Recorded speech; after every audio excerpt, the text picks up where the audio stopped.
Hello friends, welcome to prep IAS. ये lecture ancient India का 19th lecture है and आज इस लेक्चर में हम बात करेंगे फेयर्स एंड फेस्टिवल्स की। इसको हिंदी में क्या बोलते हैं? त्योहार और मेले। ठीक है।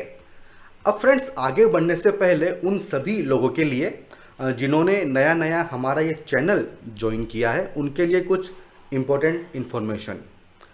प्रेप आईएएस ने यूपीएससी प्रीलिम्स 2021 के लिए 3 महीने का फ्री क्रैश कोर्स लॉन्च किया है। 17 मार्च से इसकी शुरुआत हो चुकी है और 20 जून तक हमारा ये इनिशिएटिव चलेगा।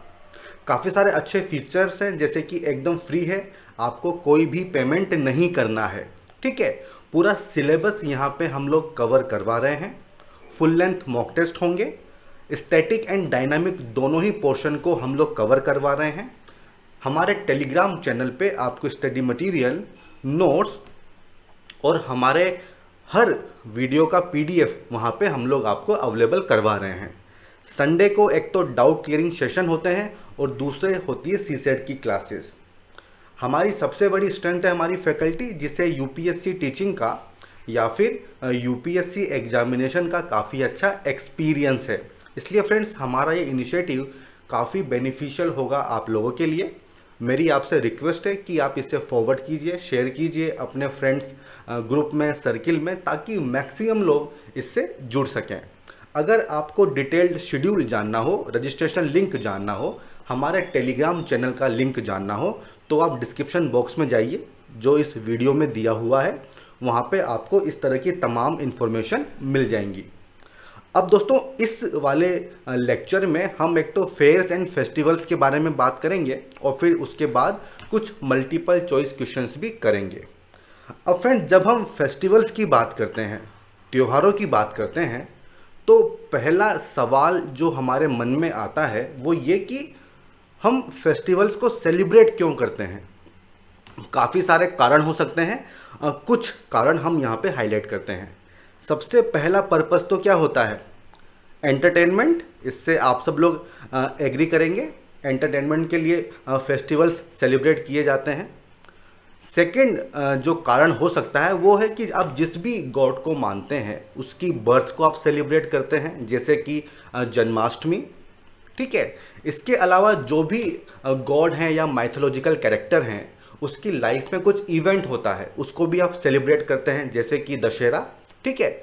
इसके अलावा फ्रेंड्स, आप जानते हैं कि इंडिया एक कृषि प्रधान, एक एग्रीकल्चरल डोमिनेटेड इकोनॉमी है। मैक्सिमम लोग डायरेक्टली इनडायरेक्टली एग्रीकल्चर पे डिपेंड होते हैं। तो दोस्तों, काफ़ी लोग जो हैं वो फेस्टिवल मनाते हैं एग्रीकल्चर के पर्पस से। वो लोग प्रे करते हैं कि उनका प्रोड्यूस अच्छा हो, उनकी फसल अच्छी हो, हार्वेस्ट अच्छा हो, मॉनसून टाइम पे आए। तो इन सब चीज़ों को सेलिब्रेट करने के लिए, प्रेयर करने के लिए काफ़ी सारे फेस्टिवल्स हमको देखने को मिलते हैं और ये इंडिया की डाइवर्सिटी का एक यूनिक पार्ट है। अब फ्रेंड्स, अगर हम यूपीएससी प्रीलिम्स की बात करें तो उसमें फेयर्स एंड फेस्टिवल्स को लेकर क्वेश्चंस पूछे गए हैं, पूछे जाते हैं और आगे भी पूछे जाते रहेंगे। ठीक है।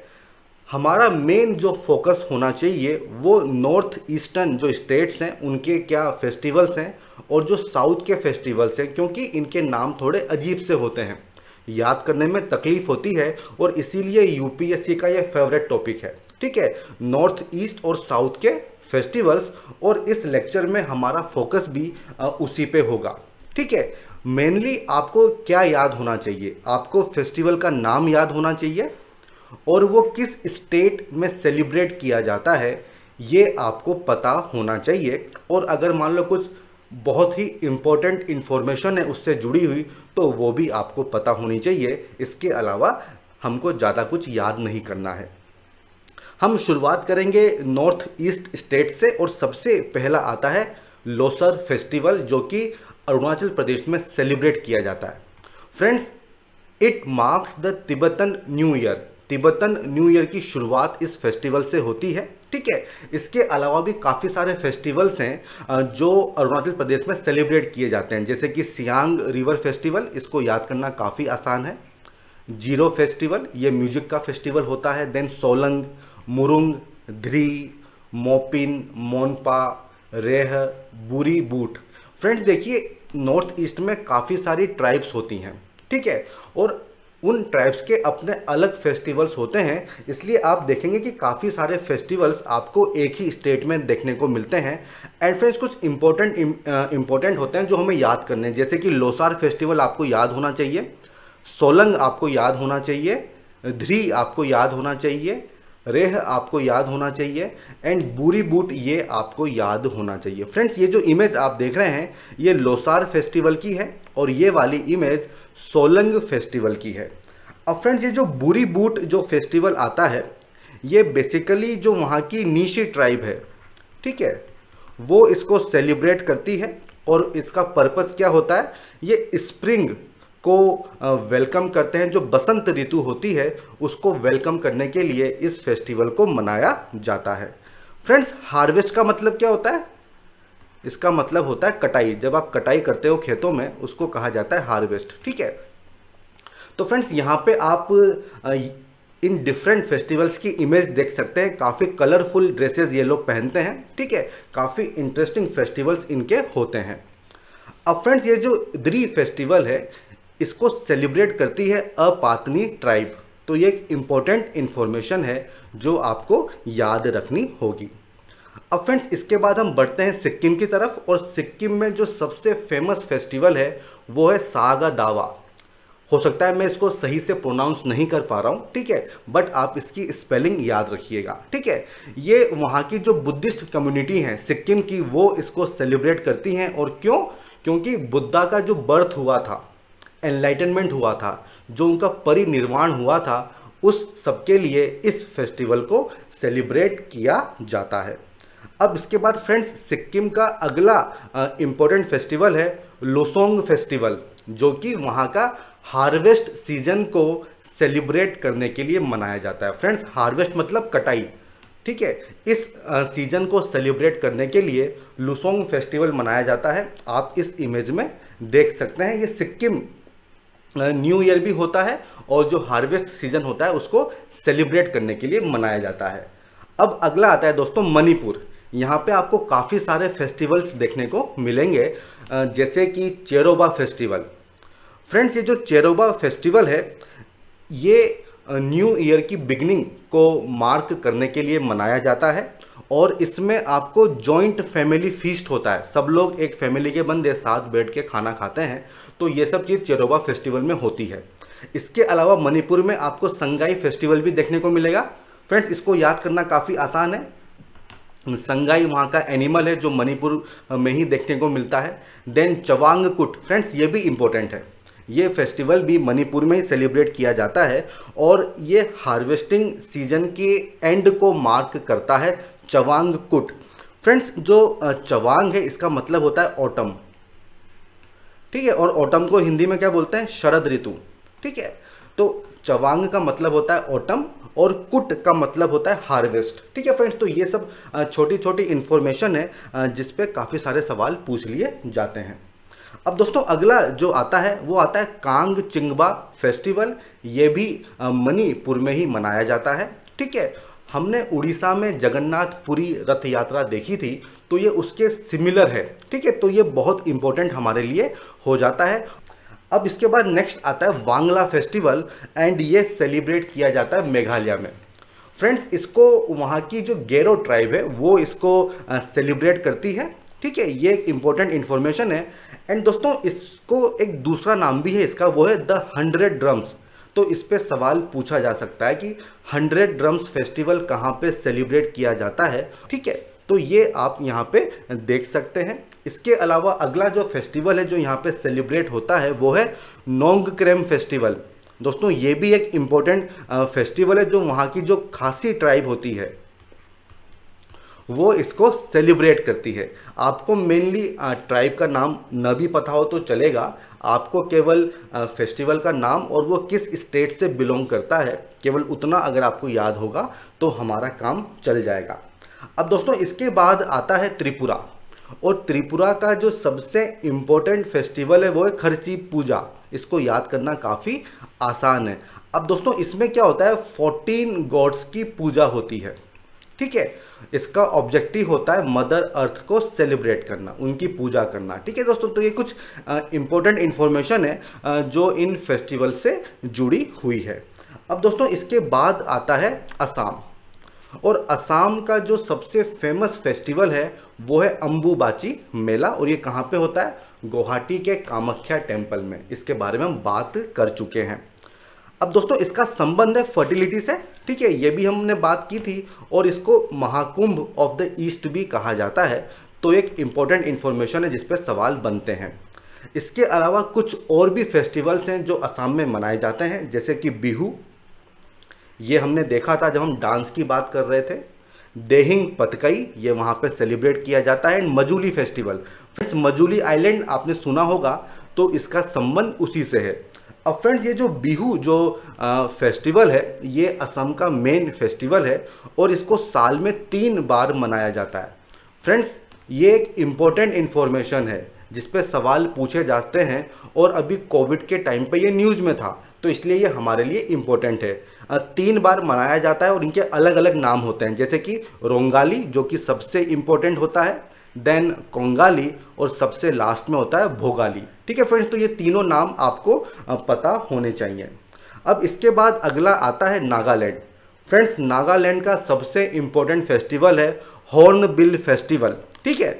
अब ये हॉर्नबिल वहाँ का बर्ड है, और इसकी इमेज आप यहाँ पे देख सकते हैं। ये वहाँ का मेजर एग्रीकल्चरल फेस्टिवल होता है। एंड दोस्तों ये नाम आपको याद रखना होगा, हॉर्नबिल फेस्टिवल मीन्स नागालैंड। इसके अलावा वहाँ की जो ट्राइब्स हैं वो अलग अलग फेस्टिवल सेलिब्रेट करती हैं। काफ़ी सारे नाम हैं, जैसे कि तुलानी, हेगा, बुशु, लुई, नगैनी, ठीक है। तो ये सब नाम आपको याद रखने होंगे। ये सब चीज़ें मैंने एक ही जगह पे आपके लिए बनाई हैं ताकि आपको याद करने में काफ़ी आसानी हो जाएगी। इसके अलावा नागालैंड की जो अंगामी ट्राइब होती है उसका एक काफ़ी फेमस फेस्टिवल है, उसको बोलते हैं सेक्रनी फेस्टिवल।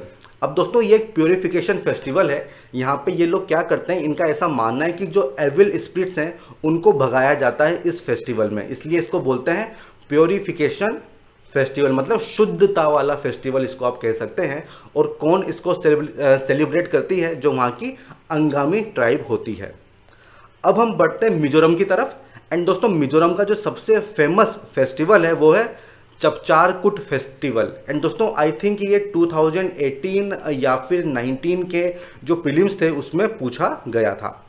अब दोस्तों ये जो फेस्टिवल है ये बेसिकली जो झूम कल्टीवेशन होता है, जब उसका एंड होता है उसको सेलिब्रेट करने के लिए इस फेस्टिवल को मनाया जाता है। ये एक तरह का स्प्रिंग फेस्टिवल है, ठीक है दोस्तों। तो ये कुछ इंपॉर्टेंट इन्फॉर्मेशन है। एंड फ्रेंड्स झूम कल्टीवेशन क्या होता है ये आपने ज्योग्राफी में काफ़ी अच्छे से पढ़ा होगा।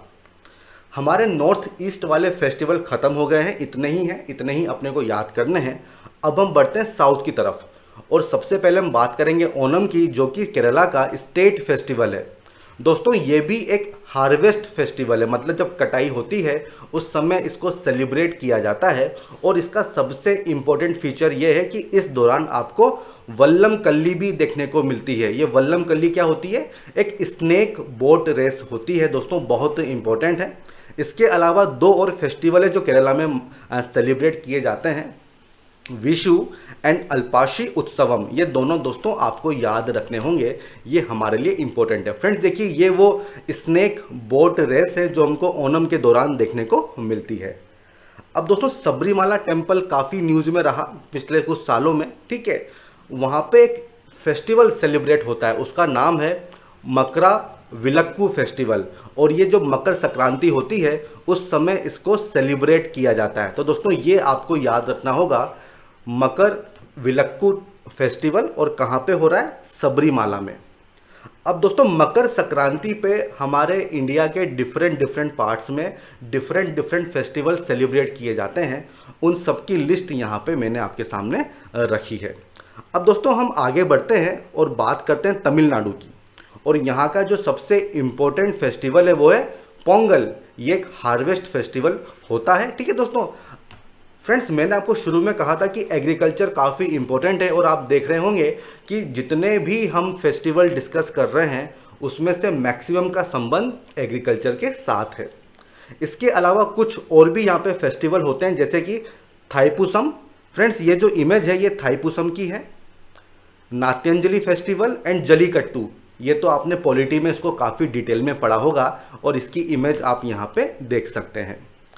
अब हम बढ़ते हैं कर्नाटका की तरफ, और यहाँ पे कौन से फेमस फेस्टिवल्स हैं, मैसूर दशहरा एंड उगाड़ी। ठीक है, इसके अलावा दोस्तों जब हमने जैनिज्म की बात की थी तो वहाँ पे हमने श्रवण बेलागोला की बात की थी, और यहाँ लॉर्ड बाहुबली की जो इमेज है वहाँ पे काफ़ी फेमस फेस्टिवल सेलिब्रेट किया जाता है और उसका नाम है महामस्तका अभिषेका। ठीक है दोस्तों, तो आप ये इमेज यहाँ पे देख सकते हैं, हर 12 साल में ये होता है और इस पर काफ़ी सवाल पूछे जाते हैं। इसके अलावा दोस्तों जैनों से जुड़ा हुआ एक दूसरा फेस्टिवल भी है, उसका नाम है पर्युषणा। दोस्तों हमने संलेखना के बारे में पढ़ा था, इसी तरह से पर्युषणा है, ये भी आपको याद रखना होगा। ये जैनों का एनुअल फेस्टिवल है और इसमें ये लोग एक दूसरे से क्षमा मांगते हैं, माफ़ी मांगते हैं। इसको फॉरगिवनेस डे के नाम से जाना जाता है। आपने अक्सर सुना होगा मिच्छामि दुक्कड़म, मतलब मुझे माफ़ कर दो। अब हम बढ़ते हैं तेलंगाना की तरफ। फ्रेंड्स यहाँ पे 2 फेस्टिवल होते हैं, एक तो होता है बोनालू और दूसरा होता है बाथुकम्मा। फ्रेंड्स ये दोनों बहुत इंपॉर्टेंट हैं। जो बोनालू है ये बेसिकली जो गॉडेस महाकाली है उनको लेके सेलिब्रेट किया जाता है, गॉडेस महाकाली।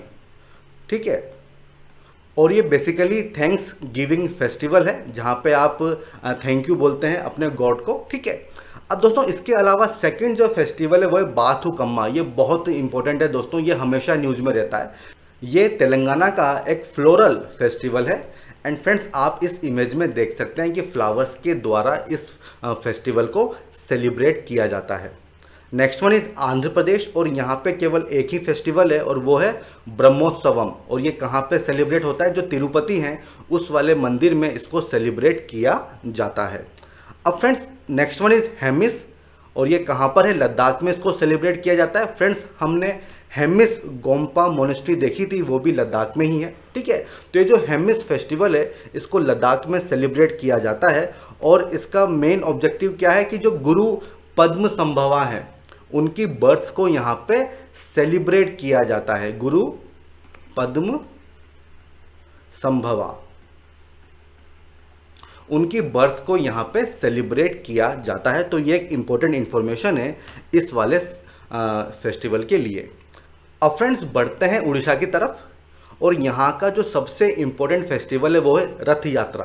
फ्रेंड्स इस रथ यात्रा में आपको 3 रथ देखने को मिलेंगे।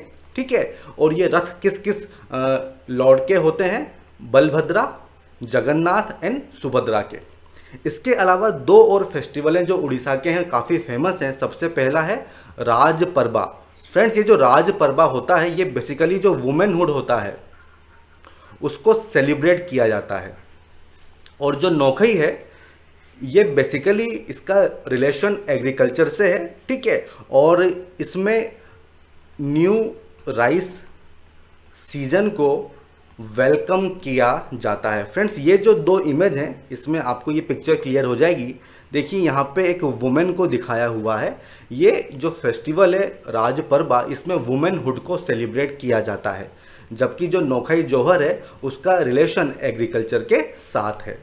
अब दोस्तों इसके बाद आता है झारखंड, और झारखंड में हमको जो सबसे फेमस उनका फेस्टिवल है वो है सरहुल। एंड फ्रेंड्स सरहुल जो है ये न्यू ईयर की बिगनिंग को रिप्रेजेंट करता है। केवल इतनी इन्फॉर्मेशन हमारे लिए सफिशिएंट है। Then last one is Goa.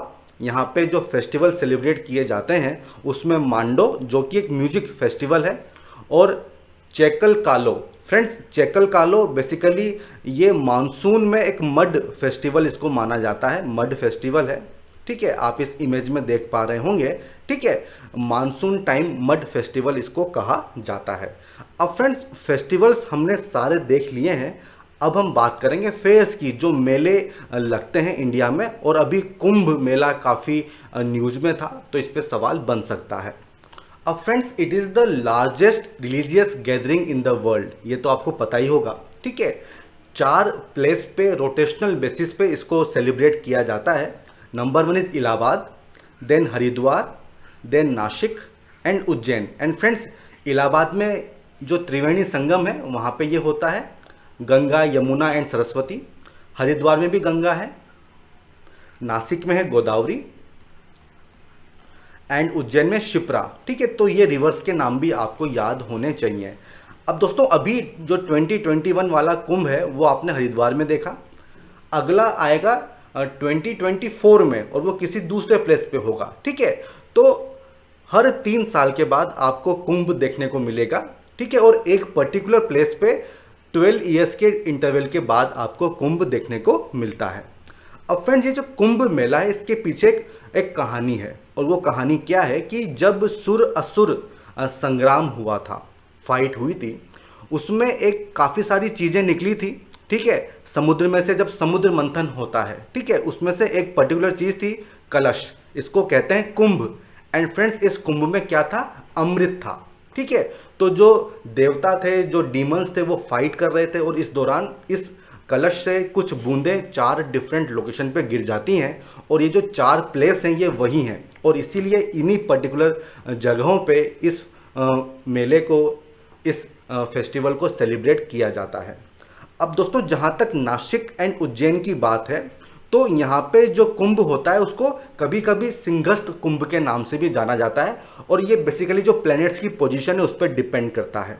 ठीक है, जहाँ तक हरिद्वार एंड इलाहाबाद की बात है फ्रेंड्स, तो यहाँ पे हर 6 साल में अर्ध कुंभ भी भरता है। ठीक है, वो मेले का आयोजन होता है। ठीक है, अब फ्रेंड्स इसके नाम में कुछ चेंजेस हुए हैं, जैसे कि पहले जो अर्ध कुंभ था अब उसको कुंभ के नाम से जाना जाता है। ठीक है, और जो पहले कुंभ होता था जो हर 12 साल में आएगा उसको अब कहते हैं महाकुंभ। तो ये नाम थोड़ा चेंज हुआ है पिछले 1-2 साल में ही। ठीक है, और 144 ईयर्स के बाद जो कुंभ होता है उसको भी महाकुंभ ही कहते हैं। अब इसका कुछ जो भी नया नाम आएगा वो आपके सामने आपको पता चल जाएगा। अब दोस्तों इसके बाद आता है सोनपुर मेला, जो कि एशिया का लार्जेस्ट कैटल फेयर है। कहाँ पे होता है, बिहार में। एंड इसका सबसे यूनिक जो अट्रैक्शन है वो क्या है कि यहाँ पे एलिफेंट्स, उनकी भी सेलिंग होती है। ठीक है, ऐसा माना जाता है कि जो चंद्रगुप्त मौर्य थे वो भी यहीं से एलिफेंट का परचेज किया करते थे, इसलिए ये हमारे लिए इम्पोर्टेंट है। देन पुष्कर फेयर, ये कहाँ पर है, ये है राजस्थान में, और यहाँ पे कैमल एंड कैटल फेयर भी इसको कहा जाता है। एंड दोस्तों इसके अलावा जो लास्ट वन है वो है गंगा सागर मेला। ये कहाँ पे सेलिब्रेट किया जाता है, वेस्ट बंगाल में। वहाँ पे जो सागर आइलैंड है वहाँ पे इसको सेलिब्रेट किया जाता है। एंड फ्रेंड्स इससे जुड़ी एक इम्पॉर्टेंट इन्फॉर्मेशन ये है कि हमने जो कपिल मुनि के बारे में पढ़ा था सांख्य स्कूल, तो उनका बर्थ यहीं पे हुआ था। ठीक है, तो ये आपको याद होना चाहिए, ये एक इम्पॉर्टेंट इन्फॉर्मेशन है। अब दोस्तों ये फेयर एंड फेस्टिवल तो ख़त्म हो गए हैं, अब हम आते हैं हमारे मल्टीपल चॉइस क्वेश्चंस की तरफ। ठीक है, टोटल 15 क्वेश्चंस हैं, 1 बाय 1 इनको डिस्कस करते हैं। जो पहला क्वेश्चन है वो है पुष्करम फेस्टिवल को लेके कि कौन से स्टेटमेंट सही हैं, ये हमको बताने हैं। अब फ्रेंड्स हमने पुष्कर फेस्टिवल, हमने फेयर देखा था, वो और ये अलग अलग हैं, आप कंफ्यूज मत होना। It is an annual festival celebrated at shrines along the banks of South Indian rivers only। मतलब जो साउथ इंडियन रिवर्स हैं उनके किनारों पर ही इसको सेलिब्रेट किया जाता है। एंड जो महापुष्करम है वो हर 500 साल में इसको सेलिब्रेट किया जाता है। फ्रेंड्स ये दोनों ही स्टेटमेंट गलत हैं, इसका सही जवाब है ऑप्शन डी। अब इसके बारे में हम बात करते हैं। फ्रेंड्स ये जो पुष्करम फेस्टिवल है ये इंडिया की जो 12 मेजर सेक्रेड रिवर्स हैं, जो पवित्र नदियां हैं जैसे कि गंगा, यमुना, इंडस, गोदावरी, कृष्णा, उनके बैंक्स पे इसको सेलिब्रेट किया जाता है। ठीक है, हर पर्टिकुलर रिवर पे हर 12 साल में इसको सेलिब्रेट किया जाएगा, और महापुष्करम जो है वो 144 ईयर्स के बाद में आता है। ये इंपॉर्टेंट इंफॉर्मेशन है, इस पर सवाल पूछा जा सकता है। क्वेश्चन नंबर 2 इज नब कालेबार फेस्टिवल, ठीक है, is associated with which of the following temples in India. 4 option दिए गए हैं, मीनाक्षी, बृहदेश्वर, सोमनाथ एंड जगन्नाथ। फ्रेंड्स बहुत ही इंपॉर्टेंट फेस्टिवल है। क्या आप में से कोई इसका आंसर बता सकता है कि इसका रिलेशन किस टेम्पल के साथ है? फ्रेंड्स इसका रिलेशन है जगन्नाथ टेम्पल पुरी के साथ, वहाँ पे इसको सेलिब्रेट किया जाता है। एंड दोस्तों ये आपको याद रखना होगा, बहुत ही इंपॉर्टेंट इन्फॉर्मेशन है। क्वेश्चन नंबर 3, इसमें फेस्टिवल और स्टेट दिया गया है और हमको बताना है कि कौन सा पेयर सही है। Ambubachi Mela Jammu and Kashmir, Kharchi Tripura and Chamliyal Mela Assam. Friends, Ambubachi Mela हमने डिस्कस किया था, ये कहाँ पे होता है? ये होता है असम में, कामाख्या देवी टेम्पल। खर्ची फेस्टिवल त्रिपुरा, ये सही है। एंड चमलियाल मेला, फ्रेंड्स चमलियाल मेला जो है ये जम्मू एंड कश्मीर में इसको सेलिब्रेट किया जाता है, ठीक है, जो हमारी इंटरनेशनल बॉर्डर है वहाँ पे इसको सेलिब्रेट किया जाता है। तो इसका सही जवाब क्या हो जाएगा? Option B, 2 only. अब दोस्तों ये इन्फॉर्मेशन यहाँ पर है, आप अपने नोट्स बना सकते हैं। अब आता है क्वेश्चन नंबर 4, इसमें हमको फिर से 3 पेयर दिए हुए हैं और बताना है कि कौन सा पेयर सही से मैच हो रहा है। Nagarjuna and chemistry, Bhaskaracharya mathematics, Narayan Pandit medicine. अब दोस्तों जो नागार्जुन थे उनका रिलेशन था केमिस्ट्री के साथ, ये सही बात है। भास्कराचार्य मैथमेटिक्स, ये भी सही है। एंड नारायण पंडित दोस्तों इनका रिलेशन भी मैथमेटिक्स के साथ ही था। तो जो थर्ड स्टेटमेंट है वो तो गलत होगा, तो सही जवाब क्या हो जाएगा? Option A, 1 and 2 only. And दोस्तों यहाँ पे आपको सारी इंफॉर्मेशन मिल जाएगी नारायण पंडित के बारे में, भास्कराचार्य के बारे में और जो नागार्जुन है उनके बारे में आप अपने नोट्स बना सकते हैं। अब है क्वेश्चन नंबर 5, इसमें पूछा गया है हमको 3 फोक डांस दिए हुए हैं और हमको बताना है कि इनमें से कौन सा फोक डांस जो यूनेस्को की रिप्रेजेंटेटिव लिस्ट है इनटेंजिबल कल्चरल हेरिटेज की, उसमें इनको शामिल किया गया है। छऊ, कालबेलिया, गरबा। फ्रेंड्स ये टॉपिक हमने डिस्कस नहीं किया है लेकिन इस पर सवाल बन सकते हैं, इसलिए ये क्वेश्चन मैंने यहाँ पे रखा है। फ्रेंड छऊ एंड कालबेलिया इस लिस्ट में है, गरबा इस लिस्ट में नहीं है, ठीक है। इसका सही जवाब क्या हो जाएगा? Option A, 1 and 2।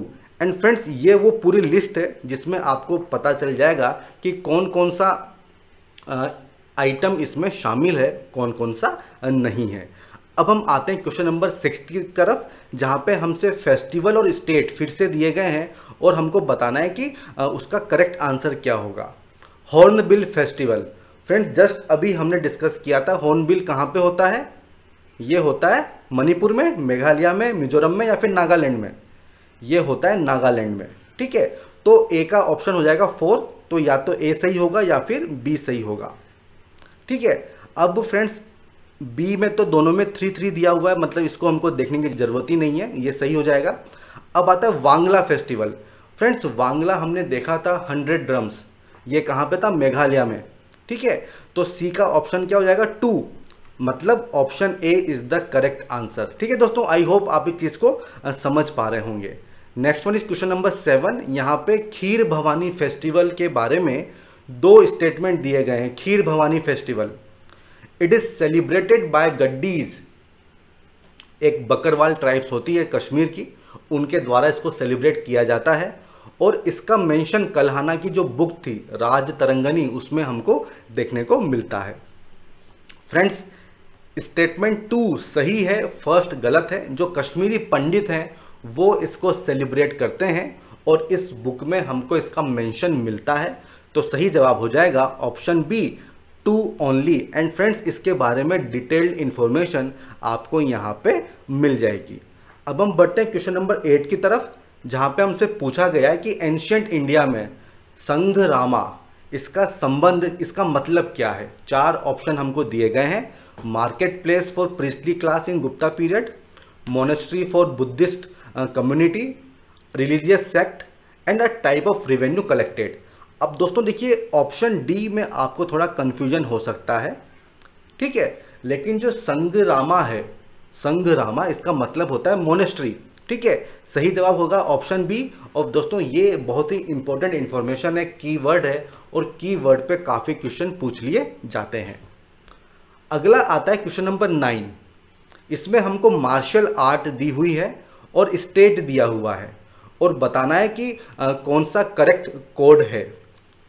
अब दोस्तों ये हमने डिस्कस नहीं किया था, इसलिए ये क्वेश्चन आप यहाँ पे देख रहे हैं। कलारीपयट्टू, फ्रेंड्स कलारीपयट्टू ये एक मार्शल आर्ट है और कहाँ की? केरला की है। तो ए का हो जाएगा 4 एंड ये केवल एक ही ऑप्शन में आपको दिया हुआ है, तो हमारा आंसर तो आ गया है। इसके बाद दोस्तों गटका, ये गटका होता है फ्रेंड्स पंजाब का, परिखंडा होता है बिहार का, एंड जो रेसलिंग है ये होती है मिजोरम की। फ्रेंड्स इसको आपको याद रखना होगा और कोई ऑप्शन आपके पास नहीं है, और इस पे एक बार क्वेश्चन आ चुका है। अगला क्वेश्चन नंबर 10 जहाँ पे घूमट के बारे में हमको 3 स्टेटमेंट दिए गए हैं और बताना है कि कौन सा स्टेटमेंट सही है। ये एक ट्रेडिशनल परक्यूशन इंस्ट्रूमेंट है। फ्रेंड्स हमने डिस्कस किया था घूमट को, और ये कहाँ पे था, गोवा में था, अगर आपको याद आ रहा होगा तो ये फर्स्ट स्टेटमेंट तो सही है। दूसरा क्या है कि जो गणेश चतुर्थी की आरतियाँ होती हैं वहाँ पे इसको प्ले किया जाता है, ये भी सही इन्फॉर्मेशन है। एंड लास्ट वन इज़ कि ये महाराष्ट्र का हेरिटेज इंस्ट्रूमेंट है। फ्रेंड्स ये तो गलत है, ये तो गोवा का है, ठीक है। तो थर्ड स्टेटमेंट गलत होगा। सही जवाब क्या हो जाएगा, 1 and 2 means option B 1 and 2 only. And दोस्तों इसके बारे में डिटेल आपको इस स्लाइड में मिल जाएगी। अब क्वेश्चन नंबर 11, इसमें मौर्यन काल में जो मटेरियल कल्चर का स्प्रेड था उससे जुड़े हुए 3 स्टेटमेंट दिए गए हैं और बताना है कौन सा सही है, ठीक है। फर्स्ट क्या है कि इस पीरियड में हमको एक्सेस, होज, स्पेड्स, सिकल्स, प्लाउशेयर्स इन सब के एविडेंस मिलते हैं। फ्रेंड्स ये तो सही बात है, आयरन का यूज होता था तो ये सब चीज़ें हमको मिली थी। जो रिंग वेल्स हैं वो पहली बार जो हैं वो मौर्यन पीरियड में सामने आते हैं। अब दोस्तों बताइए ये स्टेटमेंट सही है कि ये स्टेटमेंट गलत है। फ्रेंड्स ये स्टेटमेंट सही स्टेटमेंट है, ठीक है, हमने डिस्कस किया था। अगला क्या है कि मौर्यन जो पीरियड था उसमें हमको बर्न्ट ब्रिक का कोई भी एविडेंस नहीं मिलता है। फ्रेंड्स इस पीरियड में फिर से यूज़ होने लग जाता है, हमने देखा था, क्योंकि अब हमको टाउन्स भी देखने को मिल रहे थे, ठीक है। तो थर्ड स्टेटमेंट तो गलत हो जाएगा, तो इसका सही जवाब क्या हो जाएगा, 1 and 2 ऑप्शन ए, ठीक है। अब आता है अगला क्वेश्चन नंबर 12 जहाँ पे हमसे पूछा गया है, हमको बुक्स दी हुई हैं और उसके राइटर्स दिए हुए हैं, हमको मैच करना है। फ्रेंड्स इस तरह के क्वेश्चन आते हैं तो आपको ये सब चीज़ें याद रखनी होगी, जैसे कि मालविका अग्निमित्रा, ये हमने डिस्कस किया था, इसके राइटर कौन थे, कालिदास। तो ए में तो 3 होगा, तो इसका एक ही ऑप्शन बनता है यहाँ पे, ऑप्शन सी। इसके अलावा बाकी ऑप्शन भी देख लेते हैं। मुद्रा राक्षसा, इसके राइटर कौन थे, विशाख दत्ता।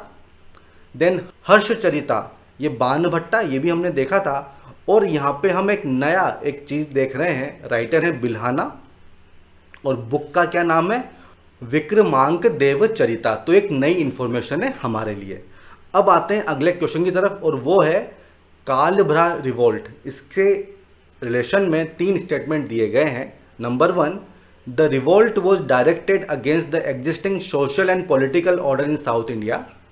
दे captured power at the cost of the Cholas and they were suppressed through the joint efforts of the Pandyas, Pallavas and Chalukyas. Friends ये क्वेश्चन तो सीधे मेरे नोट्स में से पूछा गया है, ये चीज़ हमने डिस्कस की थी, ये तीनों ही स्टेटमेंट सही हैं। सही जवाब क्या हो जाएगा, ऑप्शन डी, कालभ्राज, जो साउथ, डीप साउथ में चोला, चेरा, पांड्या थे। हमने देखा था कि ब्राह्मणिज्म काफ़ी बढ़ रहा था वहाँ पे, तो उसको अपोज किया था कालभ्राज ने, और एक रिवोल्ट होती है, ठीक है, ये हम ऑलरेडी डिस्कस कर चुके हैं। क्वेश्चन नंबर 14, इसमें मेगालिथ के बारे में 3 स्टेटमेंट दिए गए हैं और बताना है कि कौन सा सही है। सबसे पहला, ये लोग वो लोग थे जो कि डीप साउथ वाले एरिया में, जो डेल्टा वाला एरिया होता था वहाँ पे रहते थे 1000 BC के आसपास।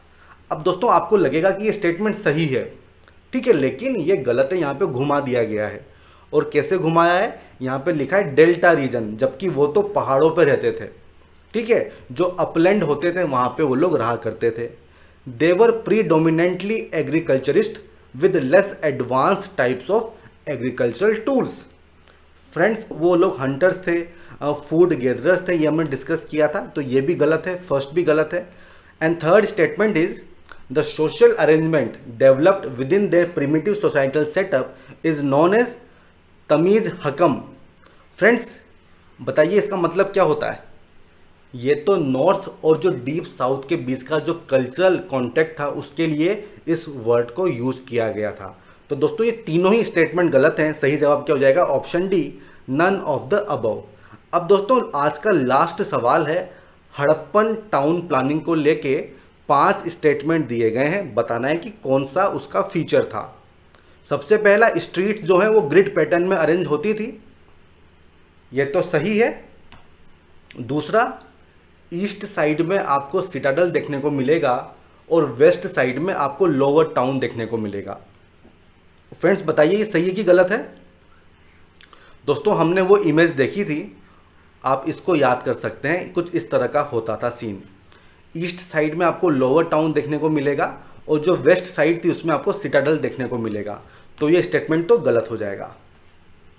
बर्न्ट ब्रिक का यूज होता था, ये सही बात है।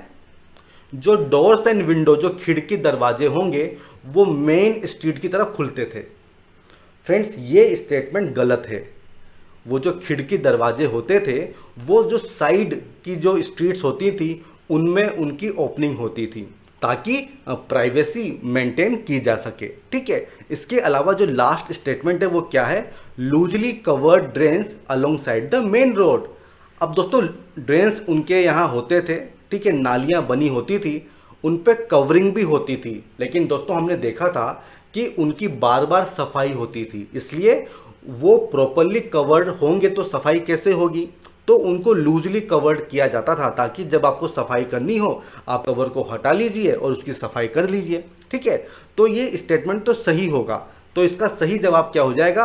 1, 3 एंड 5, मतलब ऑप्शन बी ओनली। फ्रेंड्स हमारा ये लेक्चर यहाँ पे ख़त्म हो गया है। आई होप आपको अच्छा लगा होगा। इस वीडियो को लाइक करना न भूलें। हम फिर मिलेंगे एक नए वीडियो, एक नए लेक्चर के साथ। तब तक के लिए दोस्तों गुड बाय, थैंक यू।